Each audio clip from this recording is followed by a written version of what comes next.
A warm welcome to the 6th film in our flat roof series. It explains how to draw a flat roof on a 1:50 scale drawing. As we have already seen, the reinforced concrete slab of a flat roof has to be lowered in order to accommodate its greater depth. This is further complicated by the fact that the water-bearing level must slope. The first stage of the design process is therefore to calculate the construction space required for the entire roof structure at the highest point of the tapered insulation panels. The location of this highest point depends on the position of the roof drain and the pattern in which the tapered insulation is laid as a result. Let us examine one of the possible positions for the rainwater inlet.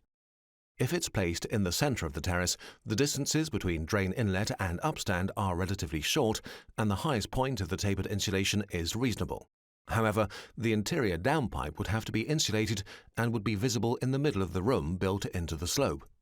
The drain would therefore have to be moved to an asymmetric position adjacent to the basement wall, thereby raising the highest point of the roof structure. Now let us consider another solution. If two drains are sited one at each exterior corner of the terrace, then the drainage distances are short and the highest point of the tapered insulation is acceptable. The water is removed externally via two rainwater downpipes that can be integrated into the facade in a manner in keeping with the design. In a 1:50 scale drawing, the complex structure of a flat roof and the difficulties involved in laying the tapered insulation can be shown in abstracted form only. The drawing features only the load-bearing layer as part of the main construction, the insulation with the direction of the slope, and the gravel layer weighting down the insulation.